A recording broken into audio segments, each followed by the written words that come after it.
मुझे लगता है देखिए परफॉर्मेंस या तो एक्चुअल परफॉर्मेंस होता है, वही सेक्शन 37 से निकल के आ रहा है, परफॉर्म या ऑफर टू परफॉर्म। मिस हमने परफॉर्म कर दिया, ऑफर टू परफॉर्म या टेंडर परफॉर्म, उसमें क्या होता है अटेम्प्टेड परफॉर्मेंस। सपोज सप्लाई हुआ, मैंने सर्विस प्रोवाइड किया बट आपने अवेल नहीं किया, तो हम तो अपनी तरफ से मुक्त हो गए, हमारी रिस्पॉन्सिबिलिटी मुक्त हो गई। हमने तो कॉन्ट्रैक्ट Yes. के अंदर मेरा जो पार्ट था हमने ऑफर टू परफॉर्म कर दिया। तो ऑफर टू परफॉर्म सेक्शन 37 में पुनः दिखा, एक बार मैं चाहता हूं जो आप लोगों के बात कर लो ऑफर टू परफॉर्म। मुझे लगा जो शायद यह मैसेज आप लोगों तक पहुंच नहीं पाया है, परफॉर्म या ऑफर टू परफॉर्म। तो परफॉर्म में तो ठीक है भाई, डिलीवर कर दिया गुड को, लेकिन जब ऑफर टू परफॉर्म बात किया, इसी को ऑफर टू परफॉर्म या ऑफर टू परफॉर्म। अगर परफॉर्म है तो एक्चुअल है, एंड ऑफर टू परफॉर्म जब होगा तो अटेम्प्टेड होगा या टेंडर ऑफ परफॉर्मेंस होगा। क्लियर यहां पे? Okay Yes, sir. या डिस्टिंग्विश मैं चाह रहा था जो आप लोग थोड़ा सा इसको क्लियर हो जाए। हम लोग कुछ हाँ, अब आते हैं सेक्शन 41 के बारे में आज बात करते हैं। ऑल्दो हम लोगों ने सेक्शन 41 के बारे में लास्ट क्लास में कुछ Yes, बात sir. लिखी थी, बट पुनः Perfect, sir. बात करूंगा। देखिए सेक्शन 41 कहता क्या है। प्रोमिसी, जैसा कि हम लोग जानते हैं, एक बार म्यूट कर लीजिए, आप लोग म्यूट कर लीजिए प्लीज, म्यूट योरसेल्फ। जैसा कि आप लोग जानते हैं प्रोमिसी किसी भी कॉन्ट्रैक्ट में एक ऑफरर होता है एंड दूसरा एक्सेप्टर होता है। तो प्रोमिसी कौन हुआ? जो एक्सेप्टर। अगर प्रोमिसी एक्सेप्ट करता है performance of the promise from a third person, miss third person करने का मतलब यहाँ पे हुआ miss consideration from a third person आ गया। जैसा कि एग्जांपल में हम लोगों ने लिया था ना एबीसी के बारे में, ए ने बी को पैसा दिया, अब भी दे नहीं पा रहा है तो सी उसका दोस्त है, वो आके बीच में वो पैसा दे देता है। तो अब ये बाद में चल के ऐसा नहीं कह सकता है बी को, भैया पैसा तू दे, तू दिया नहीं है। तो परफॉर्मेंस ऑफ बाय स्ट्रेंजर किया जा सकता है, एक्सेप्टेड। अभी इतना ही समझ के हम लोग आगे बढ़ते हैं। आगे क्या सूट फाइल कर सकता है स्ट्रेंजर, उसके बारे में चर्चा होगी, जब रेस्पेक्टिव टॉपिक पे हम लोग जाएंगे तो वहां पे चर्चा करेंगे।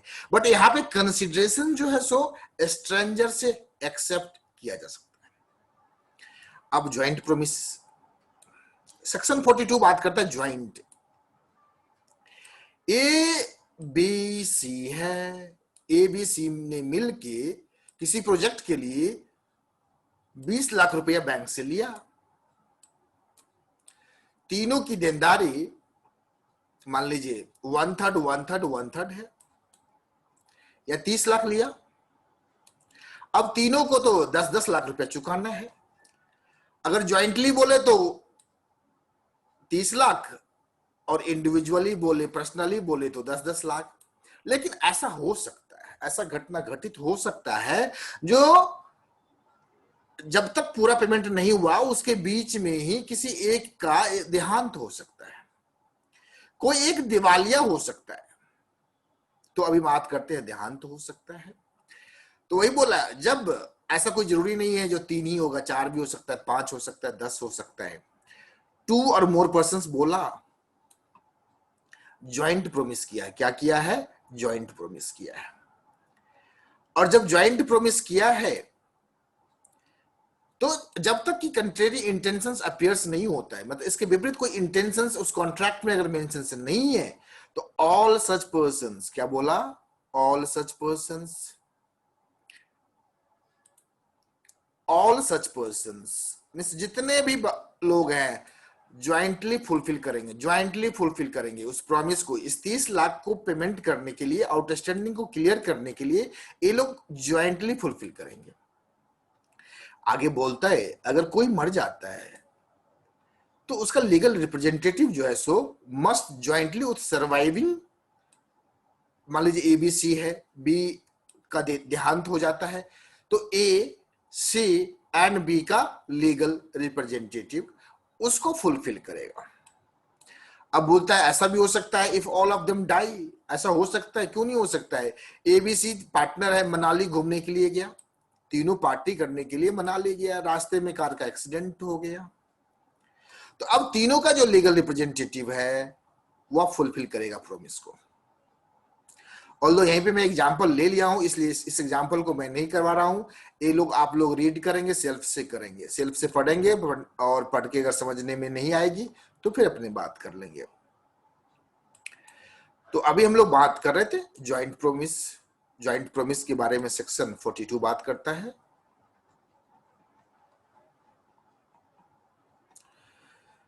और इन द मेन टाइम एक अनाउंसमेंट में कर दूं, मैंने बीसीआर पेपर एंड बीसी के पेपर दोनों का मैंने वीडियो अपलोड किया है। बीसी के में मैं चैप्टर नंबर 6 जो कॉमन बिजनेस टर्मिनोलॉजी है वो अपलोड कर दिया है। तो उपासना खासतौर से आप उसको अपना टाइम स्पेयर करेंगे, क्योंकि देखिए टाइम जो बचा हुआ है अपने पास बहुत ही कम समय बचा हुआ है, तो उसमें आप लोगों को थोड़ा सा एक्स्ट्रा एफर्ट लेना पड़ेगा। तो जो बच्चों का किया हुआ है ठीक है, बट रिविजन करने का मूड होगा तो सुनेंगे। बट उपासना आपके लिए स्पेसिफिक है, वो सारे टर्मिनोलॉजी जो है सो आप एक बार पहले समझेंगे और 1 बाई 1 करके वीडियो को लिसन करेंगे। एंड चैप्टर 5 जो बीसीआर चैप्टर 5, उसमें नोट मेकिंग के बारे में जो चैप्टर मैंने 5 क्लास कंडक्ट किए हैं।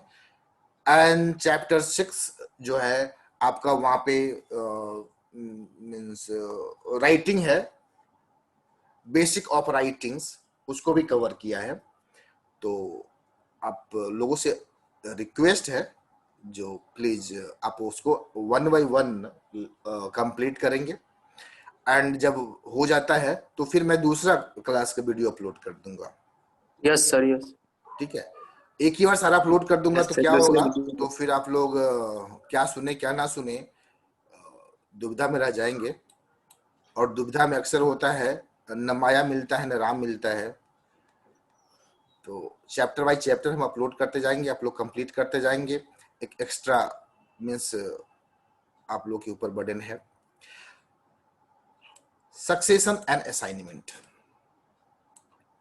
देखिए सक्सेशन एंड असाइनमेंट, सक्सेशन क्या है? ऑटोमेटिकली पास ऑन होता है और बाय ऑपरेशंस ऑफ लॉ। देखिए मैं हर वर्ड को एक कुछ नाम देता हूं। Succession by operations of law मतलब सक्सीड कर जाता है। असाइनमेंट, हमारे पास ये पेंसिल्स है, इसका ओनर मेरे पास है, अब मैं आपको असाइन कर दिया। असाइनमेंट तो दो तरीके से हो सकता है, या तो डिलीवरी के द्वारा हो सकता है या बाय डॉक्यूमेंटेशन के द्वारा हो सकता है। मैं डॉक्यूमेंट आपके नाम पे कर दिया। अब समझते हैं सक्सेशन। सक्सेशन में एसेट्स कोई प्रॉपर्टी है तो उसको लीगल हायर्स जो होता है उसको मिल जाता है। यहाँ पे benefits of the contract are succeeded by the process of law. तो बर्डन एंड बेनिफिट्स दोनों, अब जस्ट पर ज्वाइंट प्रोमिस में अगर देहांत हो जाता है तो उस कंडीशंस में क्या होता है? डेथ हो जाता है तो legal representative jointly and severally with remaining partners responsible होता है।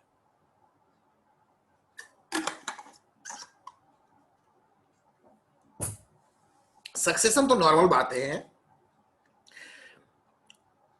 यहाँ पे एग्जांपल लिया, सपोज एक सन सक्सीड्स करता to the state of his father after his death, तो he will be liable to pay the debts and liabilities of his father owed during his lifetime। आगे बोला बट अगर date exceed कर जाता है, अगर father ने डेट ज्यादा लेके रखा है, मींस कर्ज ज्यादा लेके रखा है जितना एसेट इनहेरिट किया है, तो इस केस में up to the amount of assets, assets से ज्यादा उसके बेटे को पे करने के लिए नहीं कहा जाएगा। इन अदर वर्ड्स बोलता है the liability of the son will be limited to the extent of the property inherited by him. जितना प्रॉपर्टी उसने कानून उसके ट्रांसफर होके आया है उतनी तक ही लायबिलिटी एंड रिस्पॉन्सिबिलिटी उसकी होगी। सक्सेशन समझ सर में एक आ बार गया? सक्सेशन बता दीजिएगा, एकदम बिल्कुल बताते हैं। वीडियो रुक गया था। Okay okay. सक्सेशन, सक्सेशन क्या होता है? यह लीगल प्रोसेस है, मीन्स कानूनन ट्रांसफर हो जाता है। अगर पिता की मृत्यु हो जाती है तो पुत्र के पास जो प्रॉपर्टी है, एसेट्स है, वह ट्रांसफर किया जाता है। इसी को बोलते हैं legal process by operations of law. कानून कहता है, कानून में लिखा हुआ है, अगर जो कॉन्ट्रैक्ट हुआ है या एसेट्स है और जो उसका मेन मिस फादर है वो एक्सपायर कर जाते हैं, तो उस कंडीशंस में सन को आ जाएगा। अगर सन नहीं है तो उसके बाद नियरेस्ट जो रिलेटिव्स होते हैं वहां एसेट्स जाती है। तो क्या सिर्फ एसेट्स के लिए लीगल रिप्रेजेंटेटिव के पास राइट्स है? नो, ऑब्लिगेशंस भी है। अगर आप राइट्स मिलता है तो साथ साथ जैसा कि हम लोग जानते हैं राइट्स के साथ ऑब्लिगेशंस, ड्यूटीज भी जाती है। तो अगर एसेट्स सपोज लायबिलिटी है, फादर के ऊपर लायबिलिटी है, तो वह भी लीगल रिप्रेजेंटेटिव की पे ट्रांसफर होगा। लेकिन अब बात उठता है कितना ट्रांसफर होगा? कितना? जितना वैल्यू उस फादर के एसेट्स का है उतने तक ही पुत्र के ऊपर लायबिलिटी टू पे जाएगा, उससे ज्यादा नहीं। सिंपल सी बात है, जितना हमको मिला किसी से हम उतने के लिए लायबल होंगे, उससे ज्यादा हम तो सिंपल सी बात है वो छोड़ देगा, बोलेगा गिव अप कर देगा, बोलेगा यार मेरे को नहीं चाहिए ऐसा, मेरे को सरदर्द नहीं चाहिए। अब ऐसा चीज लेके जिससे मुझे ज्यादा देना पड़े तो नहीं चाहिए मेरे को। तो ये था succession by operations of law, process of law. या नॉर्मल हम लोग ऐसे नॉर्मल लाइफ में भी जानते हैं सक्सेशन क्या होता है। बट असाइनमेंट, इसके अंदर में जो कॉन्ट्रैक्ट होता है, बेनिफिट ऑफ कॉन्ट्रैक्ट असाइन किया जाता है, मीन्स दिया जाता है। अगर मैं किसी को दे के नहीं गया तो इसको, अगर सपोज मैं किसी को दे के नहीं गया तो यहां पे क्या हो जाएगा? सक्सेशन हो जाएगा। मेरा जो लीगल, मेरे जाने के बाद मेरा जो लीगल रिप्रेजेंटेटिव होगा, मेरे जो बच्चे होंगे, वह इसका ओनर बनेगा। लेकिन कभी कभी हमारे during the period of life हमें कुछ इमरजेंसी होती है, तो उस केस में सपोज मेरे पास इंश्योरेंस, लाइफ इंश्योरेंस है। अभी बहुतों के पास कोविड-19 में फाइनेंशियल क्राइसिस हुआ है, फंड का रिक्वायरमेंट हुआ है, सैलरी बंद हो गई है, फैक्ट्री बंद हो गई है, इनकम बंद हो गया है। तो इस केस में जो लोग पॉलिसी लेके रखे हैं, लाइफ इंश्योरेंस पॉलिसी, दो काम कर सकते हैं इस पॉलिसी को लेके। या तो इस पॉलिसी को सरेंडर कर देंगे, पॉलिसी कंपनी को बोलेंगे, इंश्योरेंस कंपनी को बोलेंगे मैं इसको सरेंडर करना चाहता हूं और इसका जो सरेंडर वैल्यू है आप दे दीजिए। नहीं तो दूसरा काम कर सकते हैं, अगर बैंक के पास जाते हैं, किसी बैंक के पास जाते हैं और बैंक को बोलते हैं जो मेरे को ये आप सिक्योरिटी के तौर पे रख लीजिए, किस तौर पे रख लीजिए? सिक्योरिटी के तौर पे आप मेरा LIC पॉलिसी रख लीजिए और हमें 10 लाख का लोन दे दीजिए। मेरे पॉलिसी का जो सरेंडर वैल्यू है मान लीजिए 8 लाख है, 12 लाख है या 15 लाख है, लेकिन मुझे 10 लाख की जरूरत है, आप मुझे 10 लाख लोन प्रोवाइड कीजिए। तो यह लोन हो जाएगा सिक्योर्ड लोन। लेकिन सर असाइनमेंट तो बताइए आप। जी असाइनमेंट बता रहे हैं आपको। तो होगा क्या?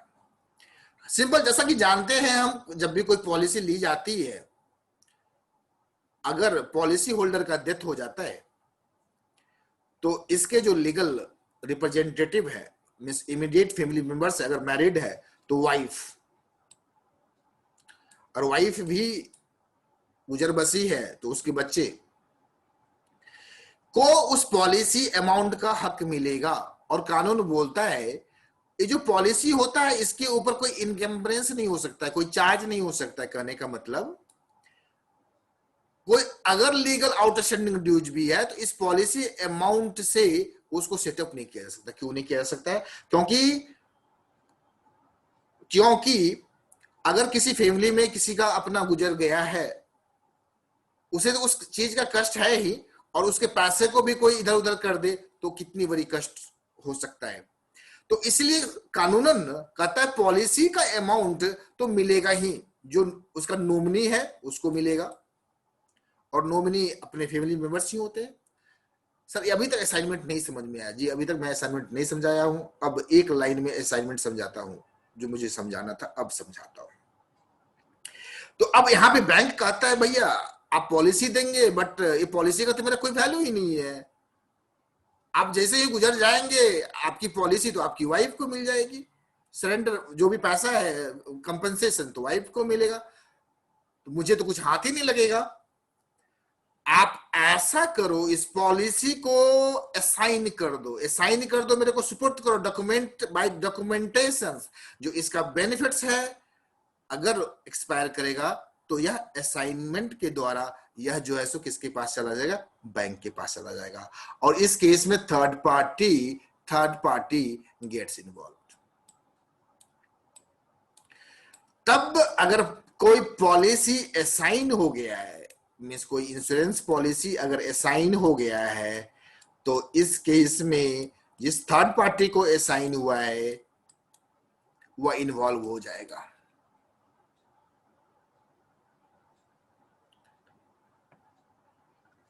क्लियर? बात समझ में आई? असाइनमेंट? Yes sir. ओके। तो in the matter of assignment क्या होता है, benefit of contract can only be assign but not the liabilities thereunder, इसके अंदर में बेनिफिट ही असाइन होता है।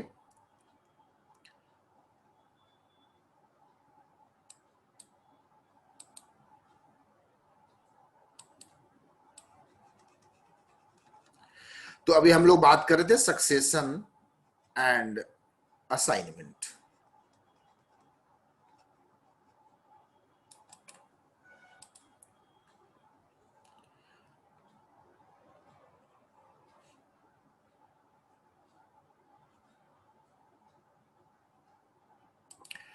सेक्शन 37 में पढ़े थे हम लोगों ने, या तो परफॉर्म करेगा या फॉर टू परफॉर्म करेगा। सेक्शन 38 बोलता है रिफ्यूजल। 37 में आप क्या करेंगे, या तो परफॉर्म कर देंगे या ऑफर टू परफॉर्म करेंगे। 38 में आप करेंगे या तो रिफ्यूजल करेंगे। तो यहां पे इफेक्ट ऑफ रिफ्यूजल बोल रहा है, टू एक्सेप्ट ऑफर और परफॉर्मेंस। जो प्रोमिसर है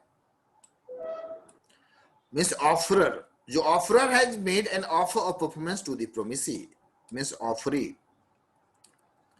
and the offer has not been accepted।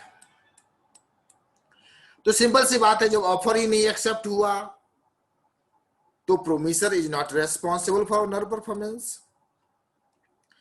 And he does thereby lose his rights under the contract.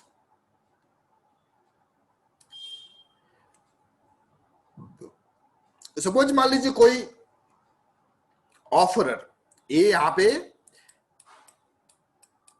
B को ऑफर देता है और बी एक्सेप्ट नहीं करता है। At that point of time B accept नहीं करता है, और एक महीने के बाद बी को याद आता है यार मैं तो एक्सेप्ट नहीं किया था। ए के पास पहुंचता है, यार तू अब परफॉर्म कर, हम अब राजी हैं। तो सेक्शन 38 का सहारा लिया जाएगा उस समय में, कहेगा भैया तू तो रिफ्यूजल कर दिया था। क्या कर दिया था? रिफ्यूजल कर दिया था, रिफ्यूजल। ठीक है, तो जैसे ही रिफ्यूजल हुआ तो राइट्स अंडर द कॉन्ट्रैक्ट जो है सो लूज कर गया।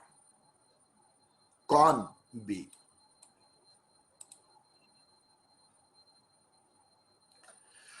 अब ऑफर में सर्टेन कंडीशन जो है सो फुलफिल होना चाहिए, हमेशा अनकंडीशनल होना चाहिए, जो पहले भी पढ़े हैं चैप्टर 1 में हम लोग पढ़ के आए हैं, अनकंडीशनल होना चाहिए। ऑफर जो है क्या होना चाहिए? पहली बात अनकंडीशनल होना चाहिए, दूसरा प्रॉपर टाइम पे होना चाहिए एंड प्लेस होना चाहिए, and reasonable opportunity of ascertaining होना चाहिए। किसको? The persons by whom it is made is able and willing, मतलब एबल हो और willing and thereby he is bound by his promise to do। Miss करने के बाद पहली बात ऑफर में अनकंडीशनल होना चाहिए। दूसरा प्रॉपर टाइम, मिस उसको ऑफर को परफॉर्मेंस कब करना है, प्रॉपर टाइम एंड प्लेस। इसका जिसको ऑफर किया जा रहा है मिस ऑफरी, उसके पास रीजनेबल अपॉर्चुनिटी ऑफ असर्टेनिंग होना चाहिए। मिस वो असर्टेन कर सके जो कॉन्ट्रैक्ट उसके लिए बेनिफिशियल है कि नहीं, उसे क्या करना चाहिए, कॉन्ट्रैक्ट को एक्सेप्ट करना चाहिए या नहीं करना चाहिए। अगर ऑफर जो है सो ऑफर टू डिलीवर है टू द प्रोमिसी, उस केस में प्रोमिसी के पास must have reasonable opportunity of seeing that the thing offered is the thing which the promiser is bound by his promise। अगर offer to deliver है तो promisee के पास एक पुनः अपॉर्चुनिटी होना चाहिए जिससे वह इस बात का तय कर सके जो प्रोमिसर जो है सो क्या वही बाउंड बाय हिज प्रॉमिस है। और एक ऑफर में वन हो सकता है या सेवरल हो सकता है या ज्वाइंट हो सकता है।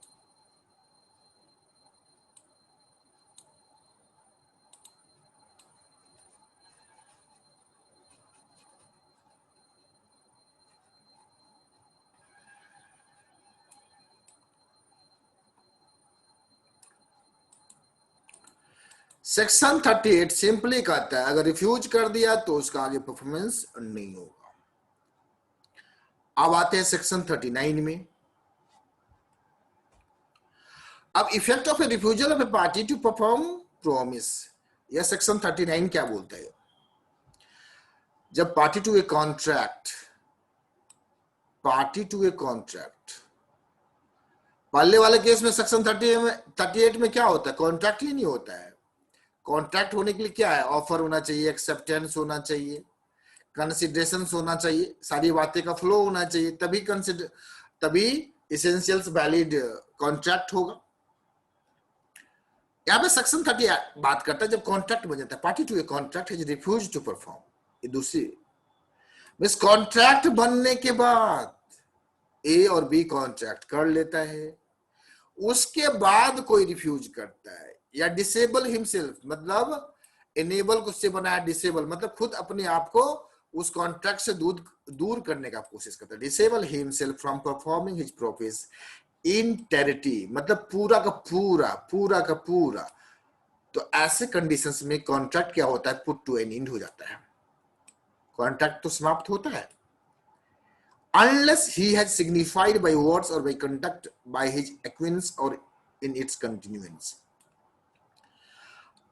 अगर वो चाहता है इस कॉन्ट्रैक्ट को दूसरे तरीके से परफॉर्म करना या कुछ और करना अलग बात है, बट सिंपली बोलता है अगर रिफ्यूज कर दिया तो मतलब कॉन्ट्रैक्ट क्या हो जाएगा, पुट टू एन एंड हो जाएगा, समाप्त हो जाएगा। यहाँ पे एक एग्जांपल लेता है, ए एक सिंगर है जो इंटर्स करता है कॉन्ट्रैक्ट विथ बी, जो मैनेजर ऑफ ए थिएटर है गाना गाने के लिए बी के थिएटर में 2 nights every week during next 2 months, और B engaged to pay 1 lakh for each night performance। on the 6th night ए जो है सो willfully absent herself from the theater। तो बी के पास अब हक आ गया, बी के पास हक आ गया जो इस कॉन्ट्रैक्ट को एंड कर दे। आप समझ रहे हैं, ए अगर विलफुली तो बी जो है सो पूरे का पूरे कॉन्ट्रैक्ट जो है सो रद्द कर देगा, और बी को 6th नाइट में नहीं आने से जो नुकसान हुआ है वह ए से उसकी मांग करेगा, और बाकी जो रिमेनिंग है पे नहीं भी करे और एक्स्ट्रा कंपनसेशन का डिमांड कर सकता है, यह डिपेंड करता है टर्म्स ऑफ द कंडीशंस। तो सिंपली अगर कोई पार्टी रिफ्यूज टू परफॉर्म कर देता है, सिंपली सेक्शन 39 में समझना है, अगर प्रोमिसर रिफ्यूज टू परफॉर्म तो प्रोमिसी कॉन्ट्रैक्ट को पुट एन एंड कर सकता है, पुट एन एंड में समाप्त कर सकता है, टर्मिनेट कर सकता है, कैंसिल कर सकता है, रिसेंड कर सकता है।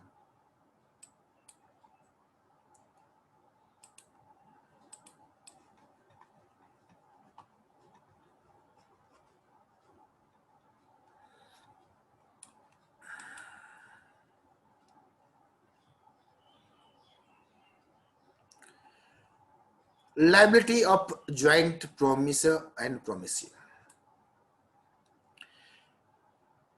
Devolution of joint liabilities means जब ज्वाइंट लाइबिलिटीज है तो लाइबिलिटीज मतलब डिवॉल्व करना, मतलब किसी दूसरे में जाना, इसके बारे में बात कर रहे हैं। एंड अभी जस्ट पढ़ के आए हैं हम लोग, जब 2 और मोर पर्सन होता है, जब ज्वाइंट प्रोमिस होता है तो कोई एक अगर डेथ कर जाता है तो लीगल रिप्रेजेंटेटिव पे चला जाता है। यहाँ पे भी 2 or more person joint promise है। अगर कुछ कंट्रेरी, कुछ उल्टी बात नहीं कही गई है, लिखी गई है कॉन्ट्रैक्ट में, तो ऑल सच पर्सन जो ड्यूरिंग ज्वाइंट लाइव्स है, after the death of any of them, उसका लीगल रिप्रेजेंटेटिव जो है सो सर्वाइवर के साथ all jointly must fulfil the promise. तो सेक्शन 42 डिवॉल्वेशंस कहता है, डिवॉल्व करना मीन्स जैसे ही कोई डेथ हुआ तो उसका लीगल रिप्रेजेंटेटिव पे लायबिलिटी डिवॉल्व कर जाएगा। सर्वाइविंग एंड लीगल रिप्रेजेंटेटिव मिलके इसको फुलफिल करेगा। देखिए एग्जाम्पल है, और उसे एग्जाम्पल मैं तो लिया ही हूं, फिर से मैं एक बार पुनः लेता हूं। एक्स, वाई एंड जेड है जो ज्वाइंटली बोरोड मनी है, during their life time repay करना है उस डेट को। लेकिन अगर एक्स का डेथ हो जाता है तो इसका जो रिप्रेजेंटेटिव है S, along with y and z, along with y and z, along with, यहाँ पे मर ही गया है, कौन मर गया है, यहाँ पे तो x मर गया है, तो x के बदले में s, y and z जो है सो उस डेट को रिपे करेगा।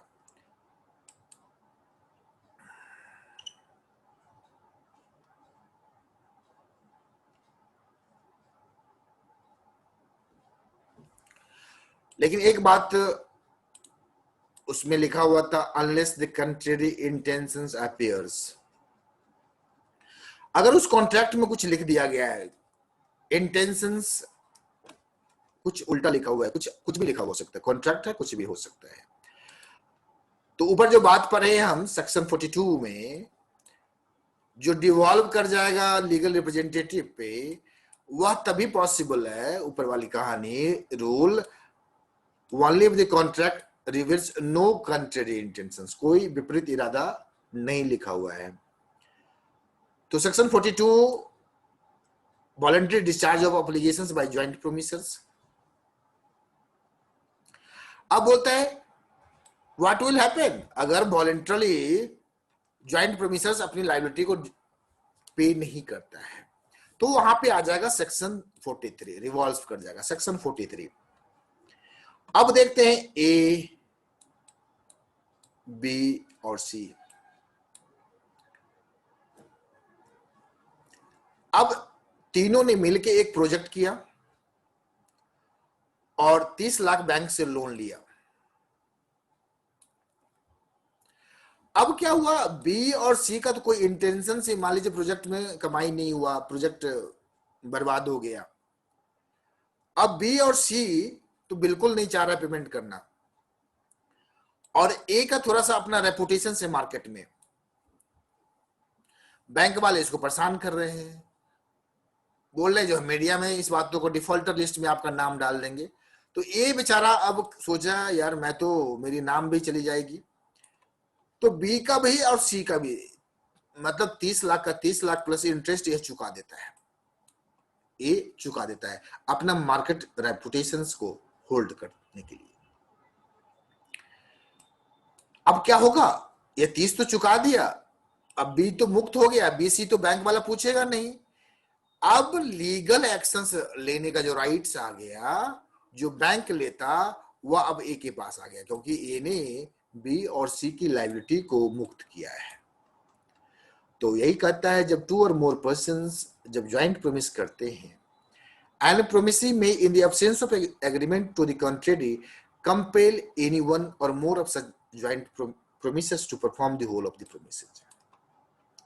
जैसा कि सेक्शन 43 कह रहा है, अगर ज्वाइंट प्रोमिस है और कोई एक्सप्रेस एग्रीमेंट नहीं है, उस केस में any one or more of such joint promises to perform the whole of the promise, means bank किसी वन को कंपल्सन कर सकता है। और इस केस में अगर मान लीजिए ए पे कर दिया तो क्या होगा, तो इच प्रोमिसेस में कंपेल कंट्रीब्यूशंस, मतलब सबको अपना अपना शेयर देना है, पहली बात बोल रहा है। सब कोई अपना अपना कंट्रीब्यूशंस देंगे unless a contrary intentions appears. Whole of the contract का पैसा चुकाएंगे। Sharing of loss by default in contributions, ऐसा हो सकता है मान लीजिए लॉस हो गया है, तो उस केस में सब मिल के इक्वल शेयर्स अपना अपना जो है वो पे करेंगे। तो सेक्शन 43 यह बात कर रहा है।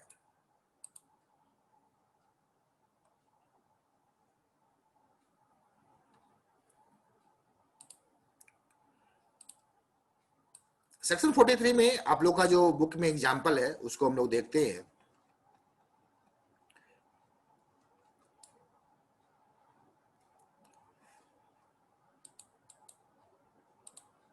देखिए ABC ज्वाइंटली प्रोमिस टू पे 3 लाख। किसको? डी को। अब डी कंपेल कर सकता है, आइदर ए को कर देना है या बी को देना है या सी को देना है। चलिए यहां तक सेक्शन 43 में समझ में आ गया। दूसरा फिर बोल रहे हैं ABC है, ज्वाइंट प्रोमिस है, C is unable to pay anything and A is compelled to pay the whole. तो जो मैंने कहा A is entitled to receive 150 from B. अगर ए बिल्कुल नहीं दे पाएगा तो 3 लाख है तो 50-50। अब ए का शेयर जो है मान लीजिए 3 लाख है तो ए का शेयर हो किसने यहाँ पे सी इज अनेबल टू पे। अब सी अनेबल टू पे है तो सी का शेयर कितना 1 लाख, तो इसका आधा शेयर ए को बियर करना होगा और आधा बी को नुकसान बियर करना होगा। तो इस तरह से सेक्शन 43 को हम लोगों ने समझा, मिस लायबिलिटी कैसे डिवॉल्व करता है।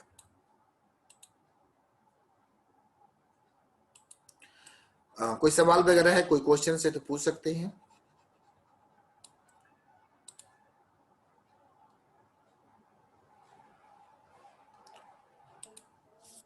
सर असाइनमेंट ऑफ सर और बता दीजिए। असाइनमेंट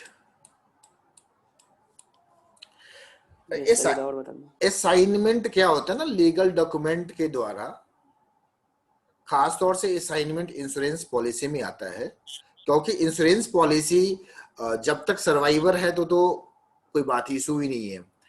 मैटर उठता है जब वो एक्सपायर करता है, तो जब तो म्यूट कर लो, जब वो एक्सपायर करेगा, डेथ करेगा, तो इंश्योरेंस कानून के तहत में वह पैसा उसका जो सर्वाइवर है, जो नॉमिनी है, उसको मिलेगा। लेकिन अगर बैंक को वह लोन दे के लिया है तो बैंक को कुछ भी नहीं मिलेगा उससे। तो बैंक के पास जब हम लोन लेने जाते हैं, और बैंक को कहते हैं जो इस पॉलिसी के मैच्योर्ड वैल्यू के हिसाब से मुझे आप लोन दीजिए, इसको सिक्योरिटी रख के दीजिए, तो बैंक बोलेगा जो इसको आपको असाइनमेंट करना होगा, सिंपली डॉक्यूमेंट देने से नहीं चलेगा, इसको बाय एक डॉक्यूमेंटेशंस के द्वारा असाइनमेंट करना होगा, तभी जाके हम इस पे लोन देंगे। That is called assignment. Assignment is एक प्रोसेस है, assignment is a process, generally insurance वाले केस में अप्लाई होता है।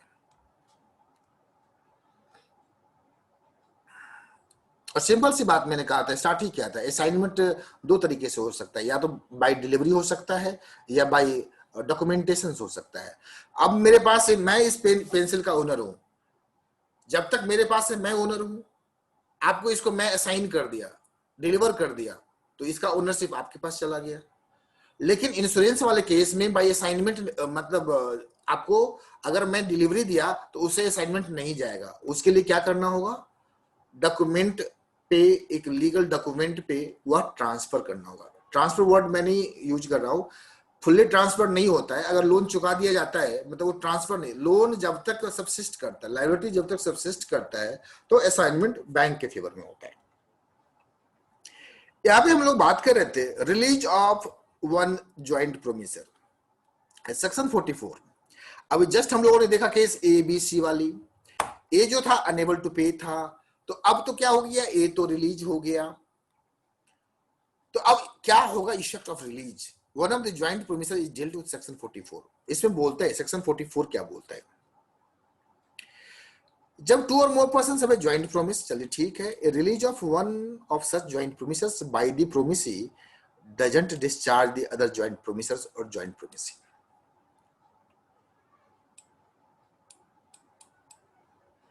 एबीसी है, एबीसी तीनों मिलके बैंक से पैसा लिया है 30 लाख। बैंक वाला क्या है, ए बी को ही पीछा कर रहा है, सी को तो छोड़ ही दिया, बोला सी से मेरे को कोई मतलब नहीं है क्योंकि सी अनेबल टू पे है, हमको पैसा चाहिए, ए बी से चाहिए। तो 2 और मोर पर्सन जो ज्वाइंट प्रोमिस है रिलीज कर देता है one of such joint promisors by the promisee. Promisee यहाँ पे कौन है, बैंक है।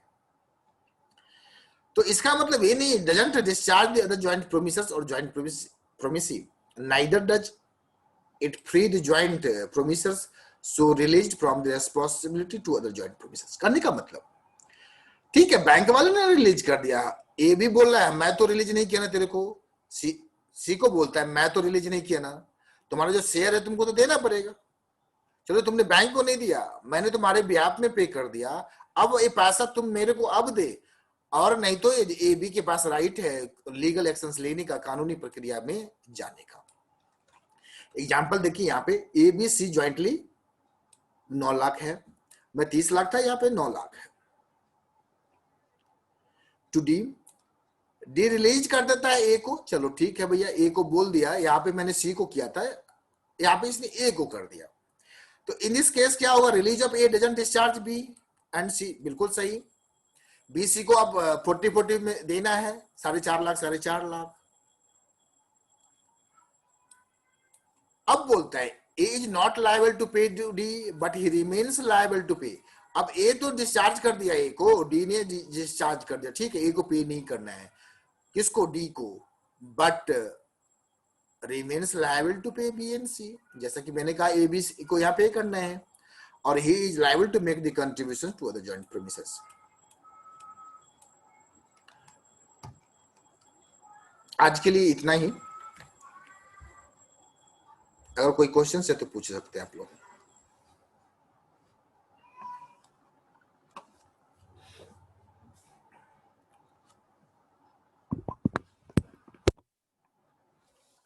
एनी डाउट, कुछ भी पूछना है, एनी क्लैरिफिकेशंस नीडेड?